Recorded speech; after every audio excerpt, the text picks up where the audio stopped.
Nickel. Alors, si tout le monde me voit et si tout le monde m'entend, eh ben, ma foi, on va commencer, hein, on va commencer sans plus attendre. Alors, bonjour à tous.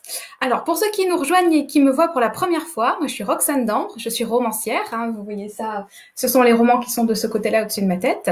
Donc, je suis romancière, j'écris du fantastique et j'écris des comédies romantiques. Et je suis aussi coach pour auteurs jeunes et moins jeunes, ça c'est plutôt de ce côté-là de ma tête. Et donc, en tant que coach, je fais ce live ce soir pour les jeunes auteurs et aussi pour les lecteurs qui sont curieux des dessous de la vie d'auteur en plein confinement. Donc voilà. Donc là, on est dans la 3e semaine de confinement et il y a une question qui revient pas mal, qui revient même assez souvent dans le groupe des jeunes auteurs que j'anime, c'est les copains, est-ce que vous arrivez à écrire en ce moment? Parce que moi, j'y arrive pas, c'est compliqué. Donc, dans ce live, ce que je vous propose, c'est de commencer par répondre à cette grande question de savoir comment est-ce qu'on fait pour écrire dans une période qui est très anxiogène comme celle-ci. Et ensuite, une fois que j'aurai répondu à cette question, je répondrai à toutes les questions que vous me posez dans le chat. OK pour tout le monde? C'est bon pour le programme? Ah, ça continue à arriver. Coucou Céline. Coucou Virginie. OK. Alors, pendant que je parle, je vais pas lire tous les commentaires du chat parce que ça serait très haché, très découpé et un petit peu compliqué, donc ce serait difficile à comprendre. Donc, ce que je vous propose, c'est que je réponds à chaque question. Enfin, je réponds d'abord à la grosse question et ensuite je répondrai question par question. Mais pendant que je réponds, je lis pas les réponses du chat. Enfin, je lis pas les questions du chat, ok? Donc, si vous avez des questions, gardez-les pour après. D'accord? Alors, donc, on commence par comment on fait pour écrire dans un contexte qui est aussi étrange. Et pour vous répondre, je vais commencer par vous raconter exactement pourquoi on est bloqué pour écrire dans une période aussi spéciale. Alors là, les gens qui sont inscrits à mes masterclass me voient arriver à 10 000 km. Hein. Je vais vous parler du cerveau humain. Voilà, je fais ça dans toutes mes masterclass. Hein. Je commence toujours par expliquer pourquoi les choses arrivent dans les têtes des gens. Et une fois qu'on a vu pourquoi ces choses arrivent, on voit comment on les déclenche ou comment on les neutralise dans le cas qui nous intéresse. Donc là, on va commencer par voir pourquoi on est bloqué et après on verra comment on débloque. Ça marche? Ah, ça continue à arriver. Coucou Vanessa, Jessica, Whitney, Sébastien, bonsoir. Alors, donc on y va. Première chose, je vais vous parler du cerveau humain. Et la première chose qu'il faut savoir sur le cerveau, c'est qu'il n'est pas là du tout pour assurer notre bonheur, notre cerveau est là pour assurer notre survie. Alors pourquoi est-ce que le cerveau s'occupe principalement de la survie? Alors on va remonter à quelques centaines de milliers d'années en arrière quand l'espèce humaine est apparue sur Terre. Et quand l'espèce humaine est apparue, en fait elle est apparue et c'était une petite espèce qui n'avait pas de crocs, pas de griffes, pas de carapace pour se protéger, pas de pelage épais. Donc vraiment, voilà, sans phare. Hein, je vous le dis, ça avait l'air assez mal barré dans la chaîne alimentaire. Vous voyez ce que je veux dire? Donc, pour survivre, l'espèce humaine a développé un mécanisme de survie basé sur la peur. La peur, c'est un phénomène qui est très intéressant. La peur, c'est quoi? La peur, c'est une réaction de notre organisme face à une situation qui met en péril notre survie. Alors, ça, vous le savez, vous avez peur quand vous avez peur en général pour votre vie et après pour toutes sortes de déclinaisons. Et face à la peur, on a 3 réactions possibles que vous connaissez probablement. Hein. La tétanie, première possibilité, on a peur, on est tétanisé, bouge plus. Alors j'avais une copine avec qui j'en parlais récemment et qui me disait la peur, la tétanie, pardon, c'est complètement stupide comme réaction parce que quand on est face à un terroriste qui a une Kalachnikov, la tétanie c'est juste la dernière des réactions à avoir. Et oui, je suis assez d'accord avec ça. C'est juste que quand le processus de la peur et des réactions face à la peur s'est mis s'est développé au fur et à mesure de l'évolution, le cerveau déjà, il n'avait pas du tout prévu que le principal prédateur de l'homme, ce serait l'homme lui-même. Et surtout, il ne faut pas oublier d'où est-ce qu'on vient. L'espèce humaine est née en Afrique. Et en Afrique, il y a, entre autres, des serpents. Et la meilleure conduite à tenir face à un serpent, c'est l'immobilité totale. Parce que si tu bouges pas, le serpent, il te prend pour une souche d'arbre. Donc, vraiment, la meilleure conduite à tenir, c'est de ne pas bouger. Et face à de nombreux prédateurs, hein, d'ailleurs, la meilleure conduite à tenir, c'est de ne pas bouger. Donc, la tétanie est un réflexe de survie extrêmement puissant. Ensuite, le deuxième mécanisme et le troisième mécanisme, hein, vous connaissez les deux, c'est le combat et la fuite. Alors ces deux-là, enfin, ils résultent de la même séquence physiologique, c'est-à-dire que le cerveau identifie qu'il y a un danger. Ensuite, il balance l'adrénaline. Hein. Là, vous savez tout ce que ça fait. Hein. Quand on a peur, on a le cœur qui bat beaucoup plus vite, on a la respiration qui accélère. Hein. Et ça, c'est le cerveau qui envoie davantage d'oxygène dans le sang. Le cœur, il pompe à toute allure pour que le sang aille dans les muscles, et l'adrénaline gonfle les muscles pour qu'on soit prêt, soit à combattre, soit à s'enfuir. Ce qu'on sait moins sur l'adrénaline, c'est qu'elle augmente également d'autres capacités, comme par exemple les capacités visuelles. On voit mieux quand on est sous adrénaline, l'audition, on entend mieux, et l'odorat. Vraiment, donc pendant quelques secondes ou quelques minutes, quand on est sous adrénaline, on est la plus puissante version de nous-mêmes. Hein. Il y a ces légendes urbaines, vous savez, avec les mamans qui se précipitent et qui soulèvent la voiture d'une seule main pour tirer leur enfant qui est coincé en dessous. Ça, c'est la puissance de l'adrénaline, c'est la puissance de la peur, c'est vraiment le phénomène qui nous a permis de survivre tout au long de l'évolution. Donc, voilà. Alors, le souci, entre guillemets, c'est que quand le cerveau fait ça, quand il y a la peur, quand il est obligé de gérer la peur, vous avez certainement entendu notre président, Monsieur Macron, dire récemment « On va fermer toutes les entreprises qui ne sont pas indispensables à la survie de la France ». Eh bien, le cerveau, il fait pareil. Le cerveau va dire « On met en retrait toutes les fonctions qui ne sont pas utiles à la survie immédiate de l'individu ». Donc, typiquement, quand vous avez très peur, quand vous vous retrouvez face à un tigre à dents de sabre, ce qui n'arrive pas souvent, je le reconnais, mais qui arrive un peu plus souvent au moment de la genèse de tous ces mécanismes, quand vous vous retrouvez face à un tigre à dents de sabre, typiquement, la digestion s'arrête. Parce que la digestion, c'est le poste d'énergie le plus gourmand du corps humain. Et donc, le cerveau, il dit la digestion n'est pas utile pour la survie immédiate, donc il déroute l'énergie destinée à la digestion, il la met dans les muscles pour qu'on puisse combattre ou s'enfuir. Donc ça, c'est un mécanisme physiologique, mais il y a aussi d'autres choses que la peur va supprimer. Et notamment, dans les fonctions cognitives, la peur va supprimer la créativité. Parce que la créativité n'est absolument pas utile au moment où vous vous retrouvez face au tigre à dents de sabre. Ce n'est pas le moment. Donc, ce que le cerveau fait, c'est qu'il coupe le truc. Et voilà, terminé. En fait, ça va tellement loin que parfois, les gens qui ont vraiment très, très peur sont même privés de leur capacité de réflexion. Hein, on a vu ça énormément ces derniers jours dans les journaux, hein, quand on dit aux gens restez confinés parce que le virus va faire beaucoup de morts et que on voit les gens se précipiter dans des magasins bondés pour acheter 40 kilos de pâtes, c'est pas qu'ils sont stupides, c'est qu'ils ont peur et que du coup leur capacité de réflexion disparaissent. Voilà, c'est aussi bête que ça. Hein. C'est malheureusement la peur, comme c'est un réflexe de survie, elle prend le pas sur tout le reste, y compris donc sur la créativité et y compris dans les cas extrêmes sur les capacités de réflexion. Le but ultime de la peur, c'est vraiment d'éliminer la menace. On élimine la menace, on élimine la peur. Et là, on va en arriver à notre situation actuelle. Le problème de notre situation actuelle, c'est que la menace, c'est un virus. Et un virus qui tue. Et c'est ça, c'est très important, un virus qui tue. Parce que la gastro, on en a peur aussi, mais pas au même niveau. Donc ça, c'est un virus qui tue. Et on a beau en avoir peur, nos réactions, donc soit la tétanie, le combat ou la fuite, aucune des trois réactions engendrées par la peur ne nous permet de nous débarrasser de la menace. Il y a vraiment rien qui sert à rien. Donc là, c'est un problème pour le cerveau. C'est un problème pourquoi? C'est un problème parce que le cerveau, il veut éliminer la menace. Je rappelle, hein, il est câblé survie, le cerveau. Il est câblé survie, donc tant qu'il n'a pas éliminé la menace à votre survie, il continue à y penser. Sauf que là, on ne peut pas éliminer la menace. Alors, voilà, on passe... alors, bien entendu, maintenant on est tous confinés chez nous, tout ça.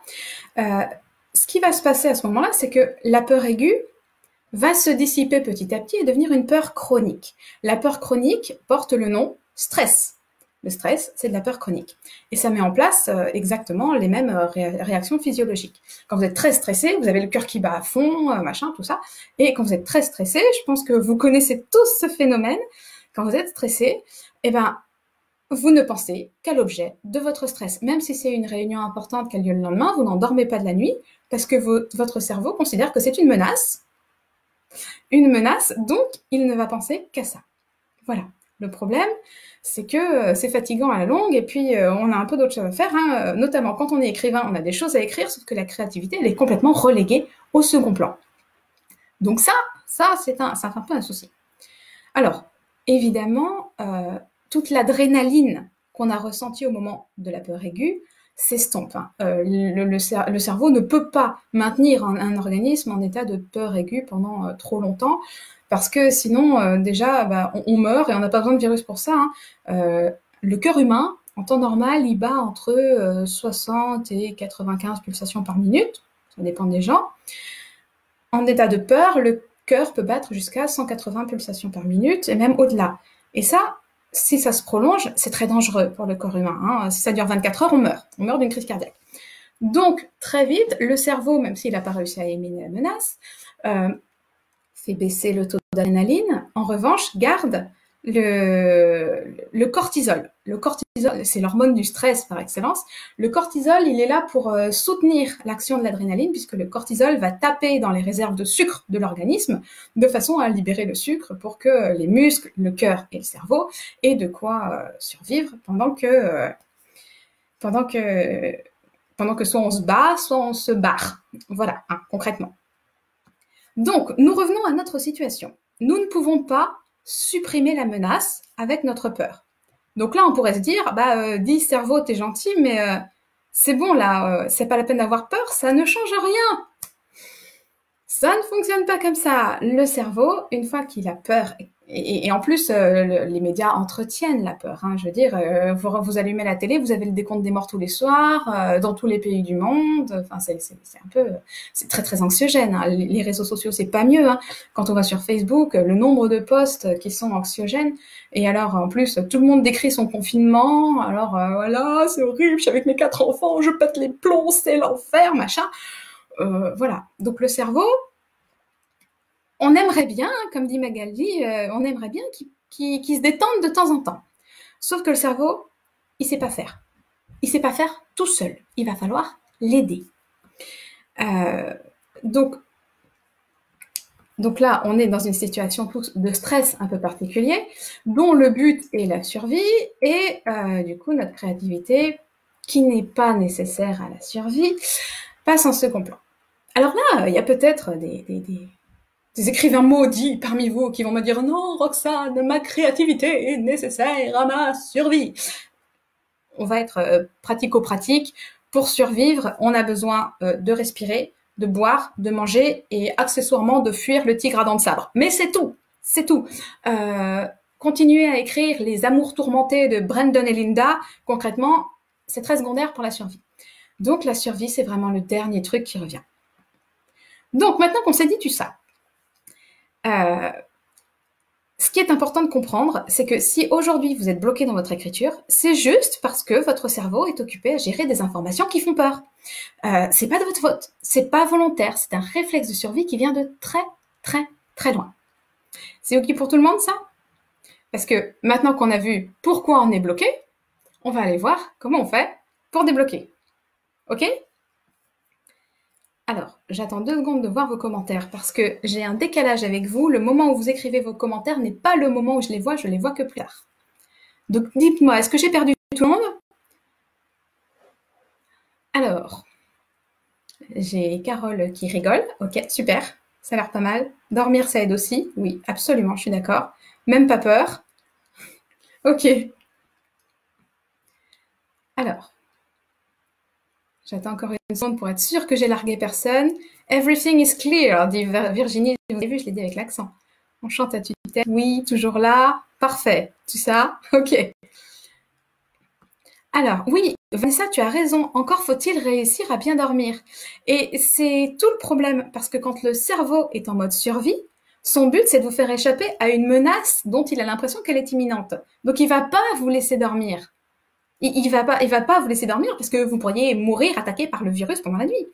Donc, il va être en boucle là-dessus. Et c'est là que c'est compliqué.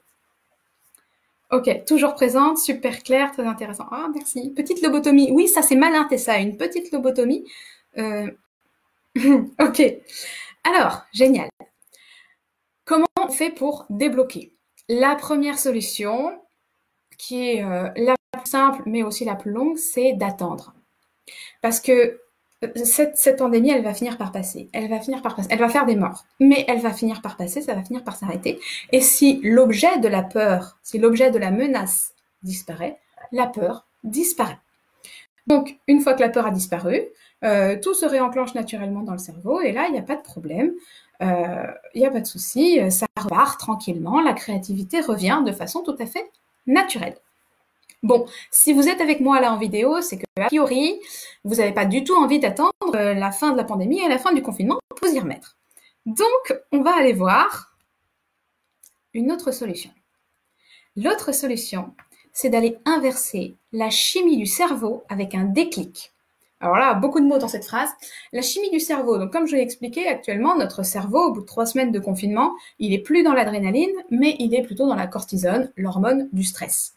Donc, on baigne dans une espèce de stress, de stress, donc de cortisol entretenu par le marasme des réseaux sociaux et ou des informations. Mais concrètement, on est dans une chimie qui est une chimie assez négative. Et l'idée, c'est d'avoir un déclic pour modifier d'un coup, mais d'un seul coup, la chimie du cerveau pour retrouver les hormones dites du bonheur et éliminer ce cortisol. Alors, un déclic, c'est un phénomène qui vraiment va se produire en quelques secondes, mais qui est très intense au niveau des émotions. Je vais vous donner un exemple de déclic. Vous allez voir, on va tous comprendre. Ça va être très simple. Alors, je vais prendre délibérément un exemple grossier et caricatural pour qu'on soit tous sur la même longueur d'onde.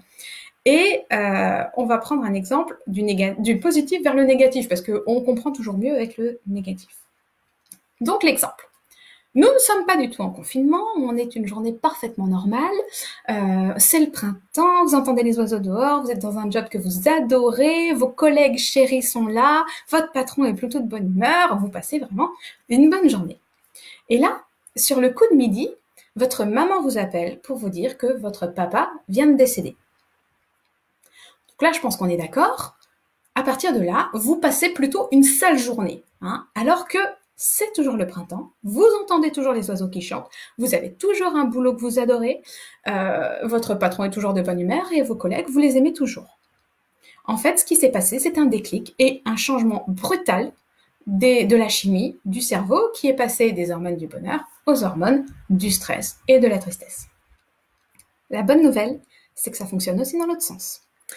Alors, il nous faut donc un déclic qui soit un déclic positif, ultra positif.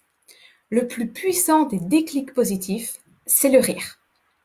Le rire, c'est vraiment un truc absolument fabuleux qui, en quelques secondes, modifie intégralement la chimie et pas que du cerveau, mais du corps entier. Alors, concrètement, qu'est-ce que ça veut dire? Ça veut dire que si pendant 10 minutes, vous arrivez à rire aux éclats, mais vraiment aux éclats, avec un ami, quelqu'un de votre famille, mais surtout sans parler de la situation anxiogène, c'est gagné. Alors, on voit plein de petits dessins super marrants sur Facebook ou sur Instagram ou sur tous les réseaux sociaux de petites images qui sont très marrantes sur le confinement ou sur le virus. Mais le problème, c'est que concrètement, c'est toujours sur la peur. Hein, c'est marrant, mais c'est sur la peur. Donc le cerveau, il a un double message, rigolo, mais peur. Donc ça ne fonctionne pas. Il faut vraiment que vous arriviez pendant 10 minutes à rire aux éclats sur un truc qui n'a absolument rien à voir. Et si en plus ça peut être un truc qui dans le passé est un excellent souvenir, alors là c'est banco. Hein. Là, brusquement, la chimie de votre cerveau s'inverse complètement et de façon à peu près durable.